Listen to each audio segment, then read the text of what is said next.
Bismillahirrahmanirrahim. Alhamdulillahilladzi hadana li hadza wa ma kunna linahtadiya laula an hadanallah. Laqad ja'at rusulu rabbina bil haqq wa nudu an tilkumul jannatu urithumuha bima kuntum ta'malun. Asyhadu an la ilaha illallah wahdahu la syarika lah wa asyhadu anna Muhammadan abduhu wa rasuluh.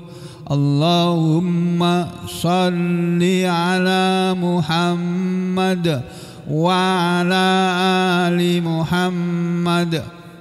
Amma ba'du ayuhan nas, ittaqullaha mastata'tum wasma'u wa ati'u la'allakum turhamun.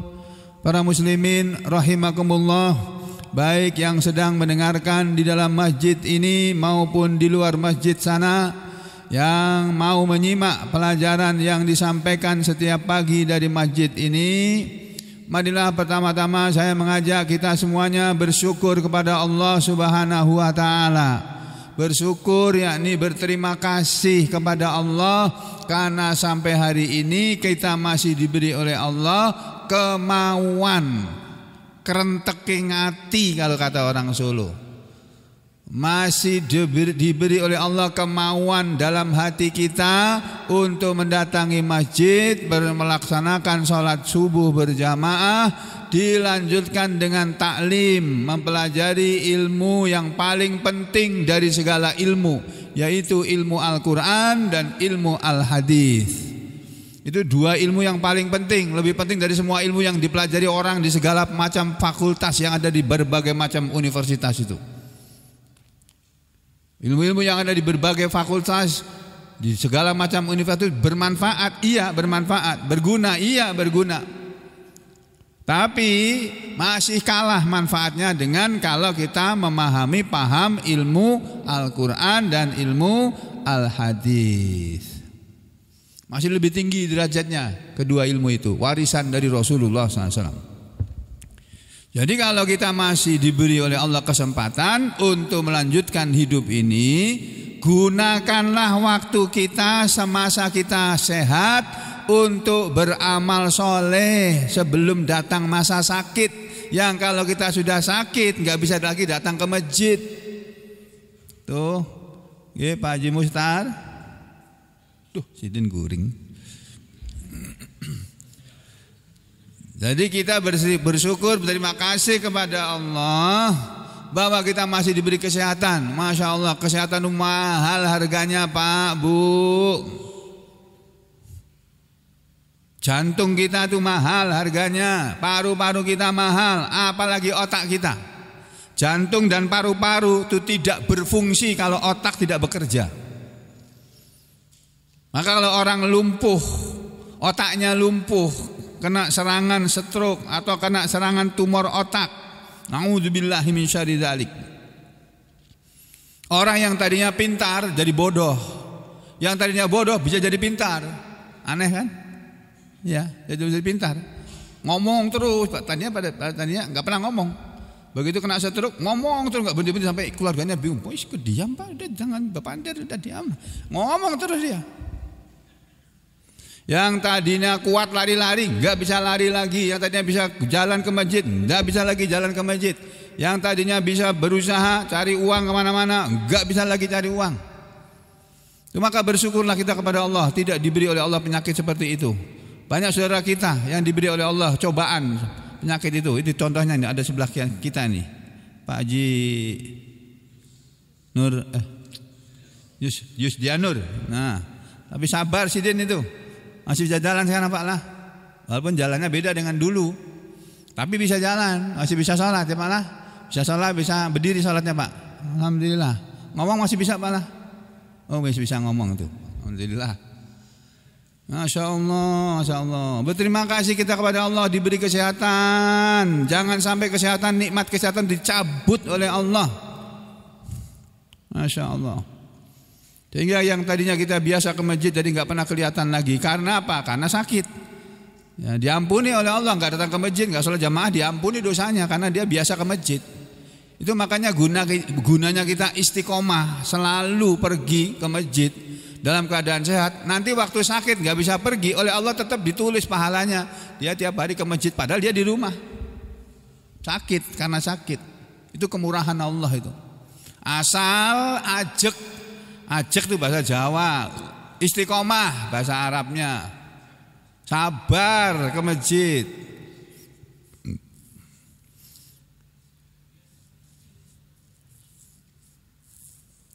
Penyakit stroke itu masih menjadi rahasia sampai saat ini. Seluruh dunia belum ada yang bisa mengobati orang sakit stroke dengan sempurna, itu belum ada. Seluruh dunia kedokteran masih dibikin pusing oleh Allah. Sekarang banyak jago-jago neurointervensi, tapi kalau saya kirimi pasien gini nih nggak bisa juga dia nangani. Kenapa? Karena bukan dokter yang obati orang sakit jadi sembuh, bukan. Tapi Allah.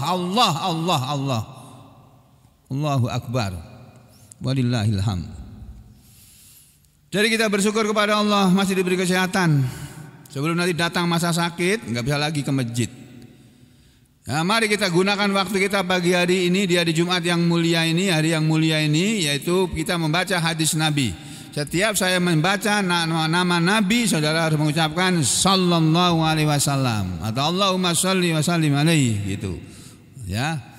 Kita baca kitab Taharah, kitab tentang kesucian. Enggak apa-apa, ini sudah pernah dipelajari, tapi kita pakai hadis yang lain. Beda ini kitab ini dengan kitab Bulughul Maram. Sama-sama kitab Taharah, sama-sama bicara tentang kitab kesucian, tapi hadis demi hadis yang ditulis oleh imam penyusun kitab ini beda dengan penyusun kitab Bulughul Maram yang umurnya 500 tahun lebih jauh. Ini tahun 300 Hijriah, 400 Hijriah ya. Nah, kalau yang Bulughul Maram itu kan tahun 800 sekian. Jadi lebih tua orang ini. Beliau menulis kitab tentang Taharah. Pertama beliau ambil hadis yang pertama An Umar bin Khattab, dari sahabat Umar bin Khattab. Sayyidina Umar radhiyallahu an, semoga Allah ridha kepada beliau, qala Umar bin Khattab telah berkata, "Sami'tu, aku telah mendengar Rasulullah sallallahu alaihi wasallam yaqul." Rasulullah SAW bersabda, innamal a'malu binniyat, sesungguhnya amalan-amalan itu tergantung kepada niat. Sesungguhnya amalan-amalan itu dengan niat. Semua amalan dikerjakan orang itu pasti ada niatnya. Ya, ada, semua manusia itu dikerjakan itu dengan niat. Walaupun nanti di pengadilan dia menyangka saya tidak sengaja membunuh dia, Pak Hakim saya tidak sengaja, benar. Itu kan ngomongnya dia. Orang yang melihat, saksi yang melihat, dia sengaja gimana? Orang dia nembakkan ke muka orang itu, pistolnya diarahkan ke sana kok, nggak sengaja bagaimana? Ya, jadi amalan-amalan itu dikerjakan pasti dengan niat. Ya. Nah, makanya kita setiap kali beramal kita pasang niat kita. Kita ngaji ini pasang. Saya niatnya mau membacakan hadis supaya dapat pahala dari Allah, bukan supaya dapat duit dari sampean atau dari siapapun. Ya, dan tidak untuk mencari popularitas biar terkenal, nama sugeng, enggak. Bukan itu yang saya cari. Saya cari pahala dari Allah sebagai penebus dosa saya di masa lalu. 18 tahun hidup enggak pakai ngaji, itu dosa saya itu. 17 tahun atau 18 tahun? 17 tahun. Seumur tamatan SMA kan 17 tahun ya? 18 tahun ya? 18 tahun. Jadi dari SD, dari TK sampai tamat SMA itu nggak pernah ngaji hidupnya itu dosa itu. Iya sama dia Pak. Iya. Jadi kata Rasulullah begitu. Amalan itu dengan niat. Wa innama, dan sesungguhnya likul limriin, untuk setiap orang akan mendapatkan manawa, apa yang dia niatkan. Orang akan mendapatkan pahala kalau dia niatnya baik. Dia melakukan amalan itu niatnya ikhlas karena Allah. Orang tidak akan dapat pahala kalau niatnya tidak ikhlas. Jadi saya ngajar gini, kalau saya nggak ikhlas nggak ada pahalanya. Jamaah sampean juga datang ke sini mendengarkan omongan saya, kalau niatnya tidak ikhlas, tidak ingin mendapat pahala dari Allah, tidak mencari pahala dari Allah, tidak ada pahalanya. Tuh.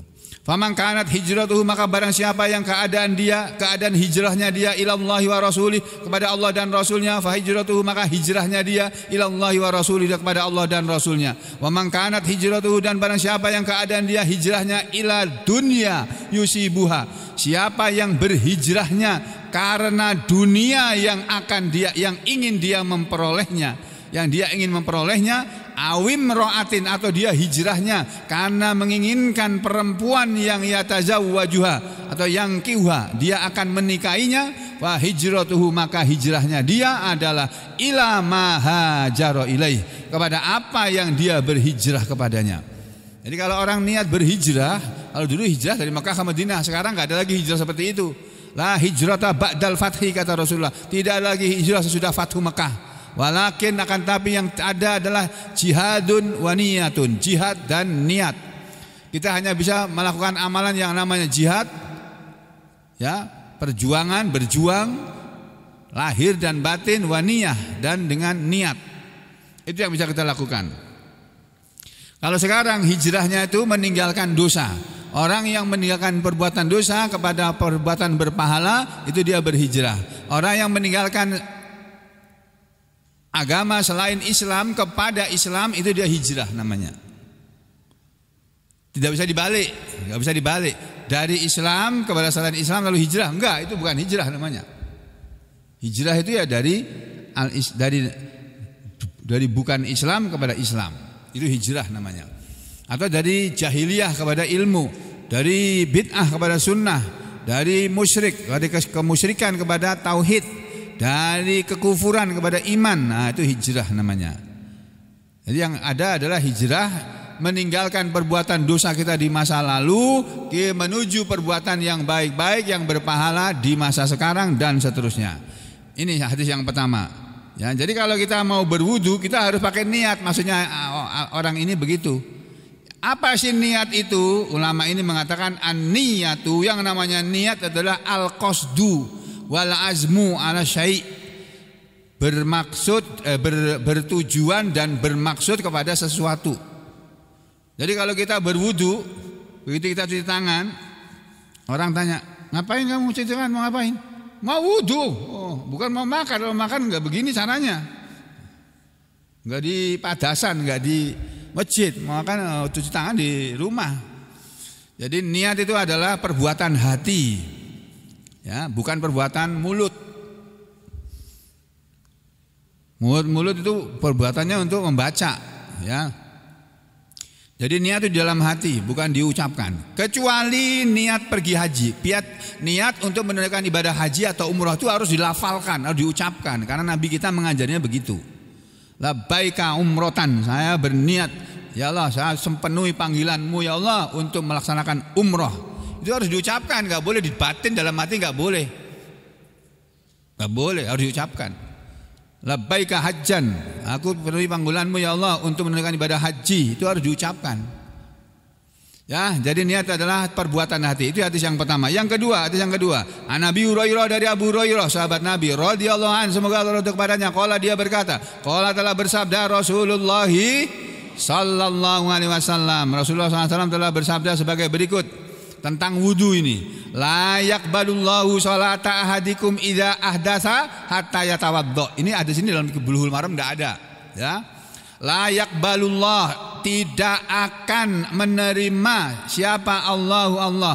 La yaqbalullah, Allah tidak akan menerima sholata ahadikum, salat seseorang di antara kalian, idza ahdatsa, ketika dia berhadas. Ketika dia berhadas, hatta sampai yatawaddoa, dia berwudu.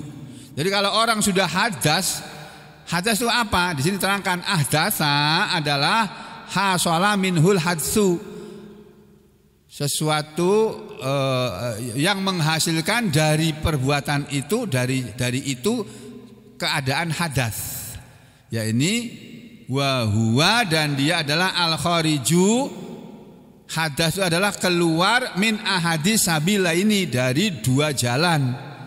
Hadas itu kentut atau BAB atau BAK, buang air kecil. Itu kan keluar dari dua jalan. Jalan di depan kubul, jalan di belakang dubur. Depan itu kubul, belakang itu dubur. Sesuatu yang keluar dari dubur, apakah berupa kentut atau berupa BAB, itu membuat orang menjadi hadas. Demikian juga kalau kencing atau keluar air mani, itu hadas namanya. Ya. Jadi sesuatu yang menghasilkan hadas itu ahdasa. Orang yang udah hadas au ghairihi atau selain itu, atau selain yang keluar dari dua jalan tadi, min nawaqidil wudu, dari hal-hal yang merusak wudu. Jadi hal-hal yang membatalkan wudu, ya kan ada babnya tersendiri. Apa saja yang membatalkan wudu, nanti ada bab tersendiri. Ini yang sekarang yang dibahasnya tentang pokok-pokok dari wudu tadi. Satu, niat. Yang kedua, ya ini orang sholatnya tidak akan diterima oleh Allah kalau dia batal wudunya. Allah tidak menerima sholatnya. Ya, terus yang ketiga, wa ana Abdullah bin Amr, dari sahabat Nabi Abdullah bin Amr bin As, wa Abi Hurairah, wa Aisyah, ada 3 orang sahabat Nabi. Ketiga-tiganya ini radhiyallahu anhum, semoga Allah ridha kepada mereka semuanya. Qalu, mereka semuanya berkata, qala, telah bersabda siapa? Rasulullah sallallahu alaihi wasallam. Beliau pernah bersabda, berteriak di masjid, wailul lil aqabi minan nar, sampai 3 kali. Wailul lil aqabi minan nar, wailul lil aqabi minan nar. Beliau berteriak itu karena beliau dari jauh kelihatan orang, melihat orang sedang wudu. Ketika mereka mencuci kakinya, ada bagian dari kakinya yang tidak terkena air wudu, sebesar kuku segini nih. Cuma segini. Nabi melihat dari kejauhan, lihat. Kok bisa Nabi melihat dari kejauhan ya? Nah, Allah yang perlihatkan. Ya.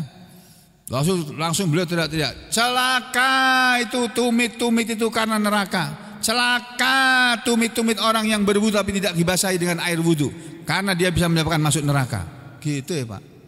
Jadi wudu tidak sempurna itu diancam oleh Rasul dengan neraka loh Pak. Loh, apalagi nggak wudu. Masya Allah.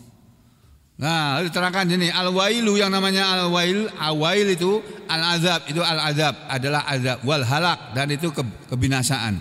Wa jaa fi ba'dil athar, dan telah datang dalam sebagian asar, ini omongan para sahabat, annahu, bahwa yang namanya al-wail, wailul lil aqabi minan nar, itu wailun itu adalah wadin fi jahannam, sebuah lembah yang ada di neraka jahanam saja.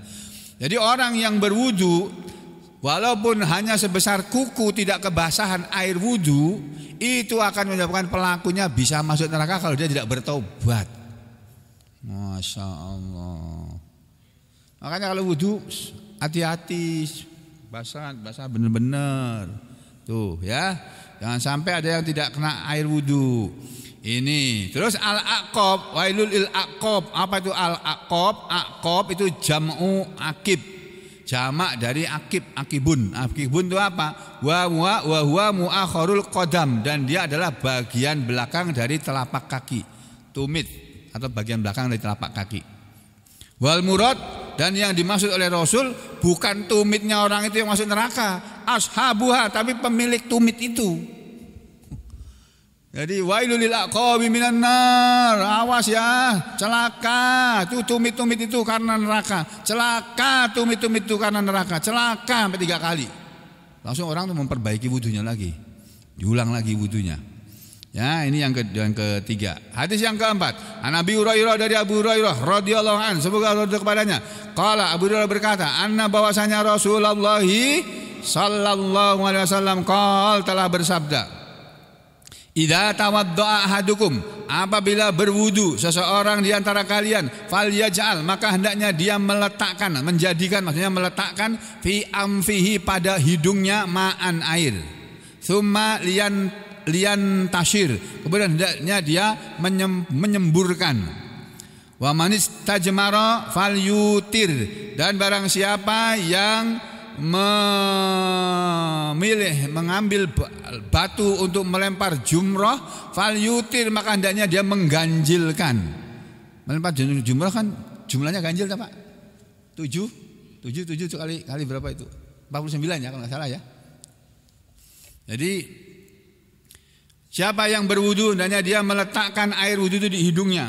Waktu kumur-kumur, terus sebagian air dimasukkan ke hidung, disedot kalau bisa, itu disemburkan. Wa idza staiqadha, dan apabila bangun, ahadukum, seseorang di antara kalian, min naumihi, dari tidurnya, falyahsil, maka hendaknya dia mencuci yadaihi, kedua tangannya. Jadi kita kalau bangun tidur diajari oleh Nabi untuk mencuci kedua tangan sebelum berwudu. dan tidak boleh memasukkan kedua tangan kita ke dalam kamar mandi itu, apa namanya itu, bak kamar mandi, nggak boleh. Ambil ciduk dulu, gayung itu, cuci di luar kamar mandi, cuci tangan kanan, cuci tangan kiri, baru boleh memasukkan tangan ke situ. Apabila bangun tidur seorang di antara kalian, maka hendaknya dia mencuci kedua tangannya qabla, sebelum ayyudkhilahuma, dia memasukkan kedua tangannya fil ina, di dalam bejana tempat dia berwudu. Salasan, 3 kali dia cuci. Jadi cuci tangan sebelum wudu itu 3 kali. Fa inna karena sesungguhnya ahadakum, seseorang di antara kalian la yadri, dia tidak tahu, tidak mengetahui aina, di mana batat telah bermalam yaduhu, tangannya. Malam itu tangannya kemana aja perginya nggak tahu, kamu kan nggak sadar. Mungkin udah upil juga bisa tidur gini, atau megang-megang dubur, atau megang-megang kubul, bisa saja kan. Cuci tangannya. Ini aturan Islam ini, bangun tidur sebelum pegang apa-apa cuci dulu.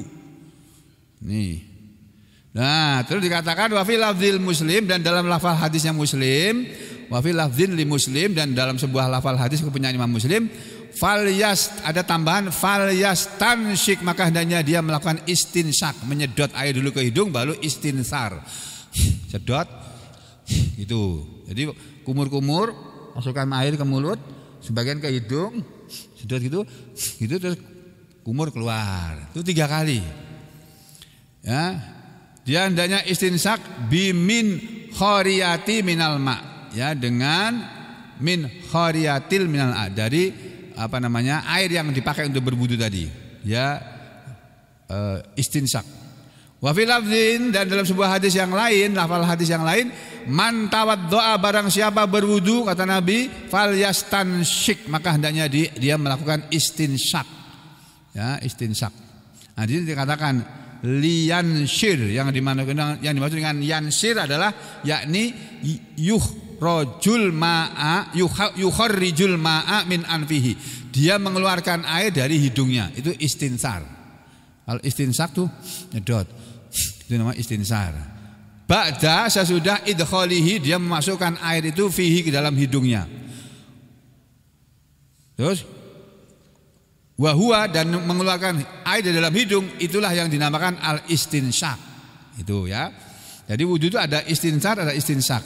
Kalau istajmar, istajmar diartikan bukan mencari batu jumroh, saya salah ya. Istijmar di sini adalah istamalal hijarah, menggunakan batu-batu fi mashil bauli wal ghaid, di dalam membasuh bekas air kencing dan bekas BAB. Ini kalau di padang pasir. Saya ulangi hadisnya ya, saya salah membaca tadi. Nabi mengatakan, mana tadi itu? Ini wa man istajmara falyutir, dan barang siapa yang istijmar. Istijmar itu mencebok, cebok tapi bukan dengan air.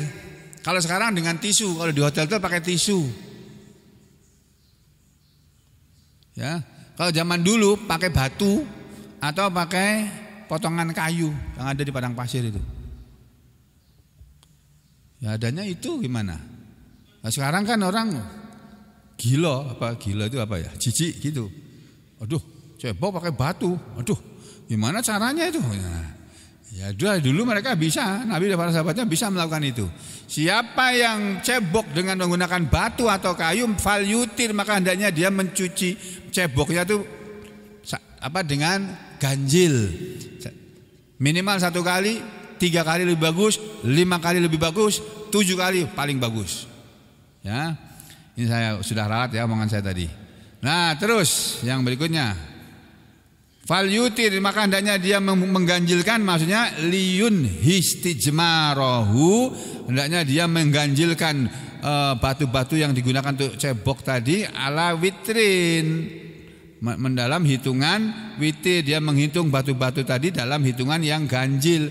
Salasin, di sini dikatakan ganjil itu minimal 3, bukan 1. Au khamsin, atau 5, au aksar, atau lebih banyak daripada 5. Ya, jadi cebok dengan tisu itu 3 kali paling sedikit, atau 5 kali, atau lebih banyak.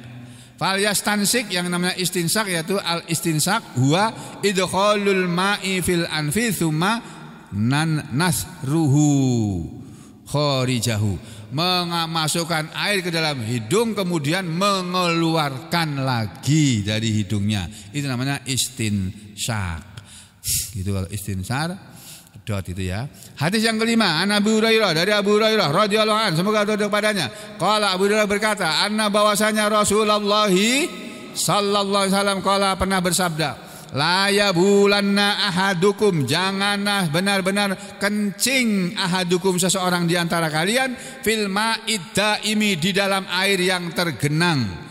Alladzi, yang al-ma'id daim adalah alladzi, air yang la yajri, tidak mengalir. Tidak boleh kencing di dalam air yang tidak mengalir. Summa yaghtasilu minhu, kemudian dia mandi di situ pula. Itu air yang dikencing itu najis, mandi di situ pula.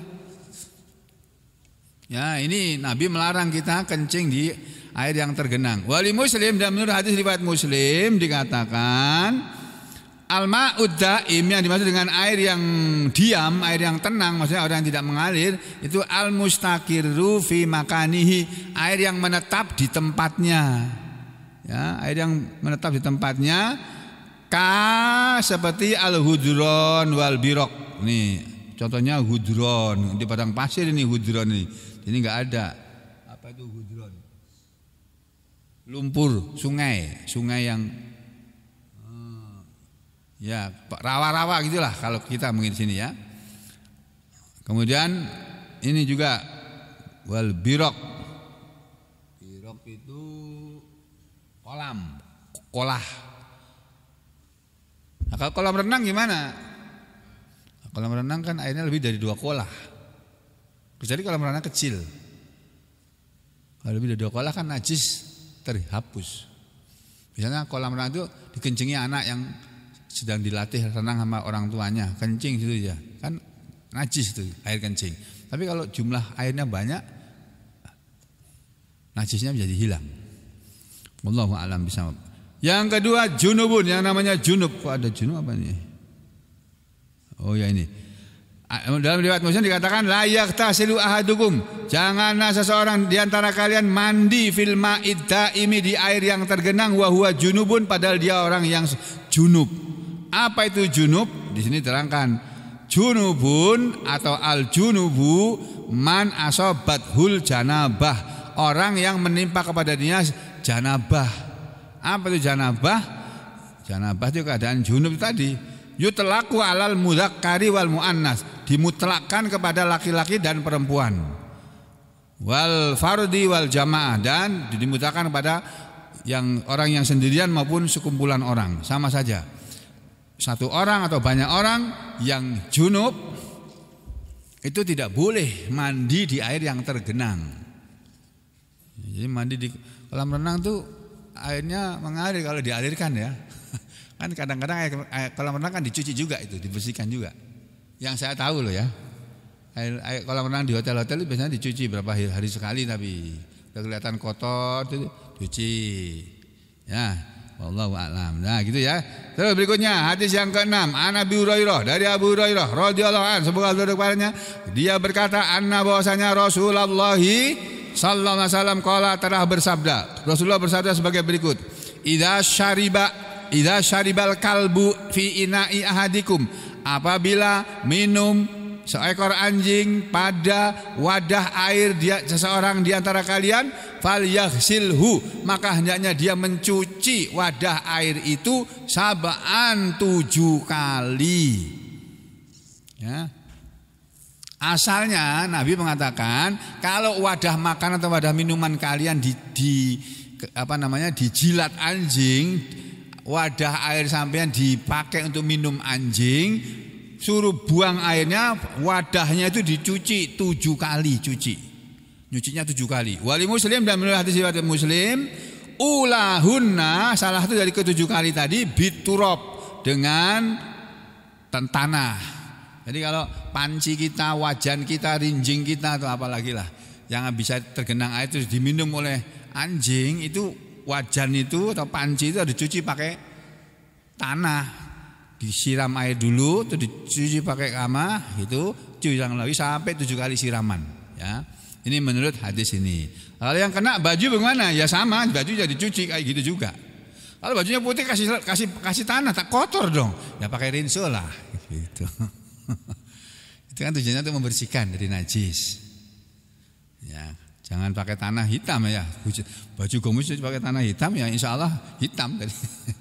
Ya. Yang ketujuh walahu dan baginya bagi Imam Muslim fi hadis Abdullah bin Mughaffal, dalam hadisnya Abdullah bin Mughaffal mengatakan anna bahwasanya Rasulullah sallallahu alaihi wasallam qala pernah bersabda, idza walagha apabila menjilat al-kalbu seekor anjing fil ina'i dalam sebuah tempat air faghsiluhu maka kalian cucilah tempat air itu sab'an 7 kali cucian, 7 kali cuci, wa afiruhu saminata biturab dan hamburkanlah atau taburilah bejana itu asaminata pada hitungan yang ke-8 biturab dengan tanah. Itu ya. Walagho, kata-kata walagho artinya syariba bitorofi lisanihi. Anjing walagho maksudnya anjing minum dengan ujung lidahnya. Anjing kalau minum kan pakai ujung lidah, sama kayak kucing kan? Itu enggak kayak kita, kalau kita kan pakai mulut. Ada yang kita minum gini? Enggak ada kan? Ya mesti dituangkan gini. Nah kalau kita minum sampai jilat-jilat kayak anjing, kayak kucing gitu. Afiruhu at-ta'fir at-tamrihu fil akri, ya ini menghamburkan, wa huwa turab, jadi menghamburkan debu atau tanah di tempat yang dijilat anjing tadi. Hadis yang ke-8 an Humron, dari sahabat Umron maula Utsman bin Affan, bekas budaknya Utsman bin Affan radhiyallahu anhuma, dia mengatakan, Utsman bin Affan mengatakan begini. Bekas budaknya Utsman mengatakan begini. Annahu bahwasanya dia ro'a pernah melihat Utsman sahabat Nabi Sayyidina Utsman da'a meminta biwaduin sebuah tempat wudu. Lalu aku ambilkan tempat wudu, fa'afragha lalu aku menuangkan ala yadaihi pada kedua tangan Utsman min ina'ihi dari bejana itu tadi. Minta diambilkan tempat wudu kan misalnya kayak begini ya, tempat wudu. Ina tuh air wadah yang bisa dipakai untuk wudu. Nah, itu dituangkan di tangannya. Faghasalahuma lalu Utsman mencuci kedua tangannya salasa mirorin 3 kali, mencuci tangan sebelum wudu 3 kali. Tsumma adkhala yaminahu kemudian Utsman memasukkan tangan kanannya fil wudu di tempat air wudu tadi. Setelah cuci tangan, maka memasukkan tangan kanannya ke tempat air wudu tadi. Misalnya air wudunya itu berupa ember kecil gitu atau ciduk gitu. Ya, atau loyang atau rinjing apa kita pada air ya. Ambil tangan, masukkan tangan kanannya, summa tamat mado, lalu beliau berkumur-kumur, wastan sako dan istinsak, wastan taro, menghirup air ke hidung dan menyemburkan air dari hidung. Summa kemudian setelah kumur-kumur berwudu dalam rangka kumur-kumur dan istinsak maupun istinsar, ghasala wajhahu salasan, Utsman kemudian mencuci wajahnya 3 kali. Wa yadaihi dan mencuci kedua tangannya ilal mirfaqaini sampai 2 siku-siku salasan 3 kali. Tsumma masaha birosi, kemudian Utsman mengusap kepalanya. Tsumma ghafa, tidak dikatakan 3 kali sini, mengusap kepalanya, tidak bilang 3 kali. Tsumma ghasala, kemudian Utsman mencuci kilta rijlaihi kedua kakinya salasan 3 kali. Tsumma kemudian qala Utsman berkata setelah dia mempraktekkan tata caranya wudu Rasulullah SAW. Lalu Utsman berkata begini, Ra'aitu aku telah melihat an-nabiyya nabi sallallahu alaihi wasallam yatawaddau berwudu beliau nahwa seperti wudu'i hada wuduku ini tadi. Wa qala dan Nabi bersabda pada waktu itu, man tawaddaa barang siapa berwudu nahwa wudu'i seperti wuduku hada ini tadi, tsumma shalla raka'ataini kemudian dia salat 2 rakaat, la yuhadditsu fihima nafsahu tidak berbicara dalam 2 rakaat tadi nafsahu jiwanya, hatinya, maksudnya jiwanya tidak melayang kemana-mana, pikirannya konsentrasi kepada sholatnya tadi. Ghufira lahu ma taqaddama min dzambi, diampunilah untuk dia apa yang sudah lewat dari dosanya. Sholatnya sholat apa? Bisa sholat sunnah wudu, bisa sholat sunnah tahiyatul masjid, bisa sholat sunnah qobliyah atau ba'diyah ya. Di sini dikatakan biwaduin, wadu. Al-wadu yang namanya al-wadu bi fathil wa dengan memfathah huruf wawunya, maknanya adalah al-ma'ul ladzi yatawaddau bih, air yang biasa orang berwudu dengannya. Wa bidhammiha kan kalau dibaca dengan mendomah wawu, ya. Bukan wadui tapi wudu, itu adalah fi'lul wudu. Kalau wudu bacanya wudu, ya wudu, perbuatan wudu. Tapi kalau wadu, air yang dipakai untuk wudu gitu ya. Yang terakhir nomor 9, an Amr bin Yahya al-Majini, dari sahabat Amr bin Yahya al-Majini dari bapaknya, qala dia berkata, syahidtu, aku telah menyaksikan Amr ibn Abi Hasan. Amr bin Abi Hasan sa'ala, dia pernah meminta kepada Abdullah bin Zaid, sahabat Nabi yang bernama Abdullah bin Zaid, an wudu'i, untuk mencontohkan tentang wudunya Nabi sallallahu alaihi wasallam. Fada'a, lalu dia meminta bitaurin, sebuah wadah min ma'in yang berisi air. Fatawaddo'a, lalu dia berwudu lahum, untuk mereka. Berwudu, mempraktekkan wudu untuk dilihat oleh para sahabat yang lain. Dia berwudu seperti wudunya Rasulullah sallallahu alaihi wasallam. Bagaimana caranya wudunya Rasulullah? Fa'akfa'a, maka dia menuangkan ala yadaihi, kepada kedua tangannya, minat taur, dari wadah tadi. Dituangkan air. Kalau kita sekarang pakai keran, dituangkan air di kedua tangannya. Gini. Fa ghasala yadaihi, lalu dia mencuci kedua tangannya, cuci dulu. Salasan 3 kali. Tsumma adkhala yadahu, kemudian baru dia memasukkan tangannya fit taur. Kalau tempat wudunya tadi, air wudunya ditempatkan di wadah, ya dimasukkan tangannya ke dalam wadah. Kalau keran ya tinggal nadah lagi gitu. Ya, kalau dia ambil air famat mado, lalu dia berkumur wastan sako wastan taro, kemudian istinsa, kemudian istinsar, menyedot, menaruhkan air dalam hidung dan menyemburkan air dari dalam hidung. Salasa bisalasin, semuanya itu 3 kali. Ghorfatin, 3 kali cidukan. Ya.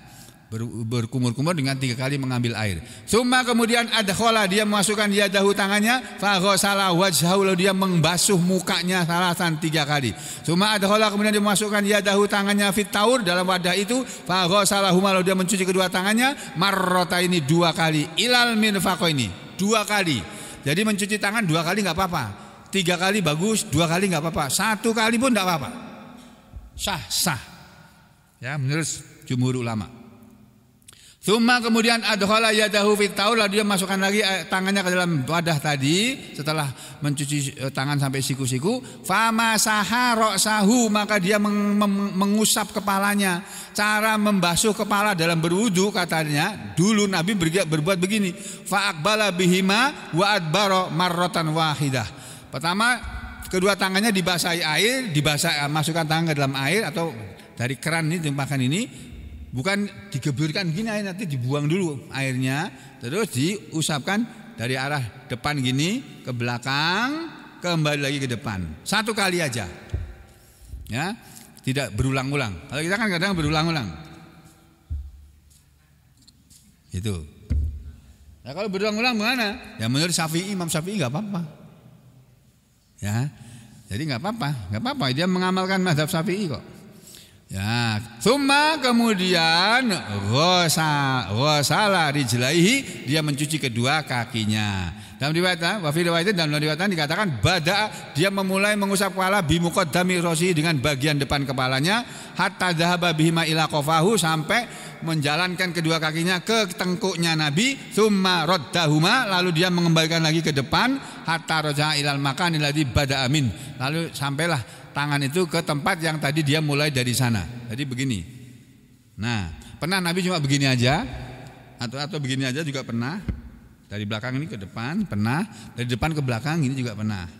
Ya, atau dari depan ke belakang juga pernah. Wa fi riwayatin, dan dalam suatu riwayat dikatakan, atana, telah datang kepada kami Rasulullah sallallahu alaihi wasallam, fa akhrajna lahu ma'an, lalu Nabi mengeluarkan untuk dia air, fi taurin, dalam sebuah bejana, min sufrin, yang terbuat dari sufur. Ya, sufur. Nah, ini nanti kita lanjutkan lagi dalam hari Jumat yang akan datang, insyaallah. Aku lu qauli hadza, astaghfirullah li wa lakum. Allahumma taqabbal minna innaka antas samiul alim, wa tub alaina innaka antat tawwabur rahim. Wa sallallahu ala Muhammadin wa ala ali Muhammad, walhamdulillahi rabbil alamin.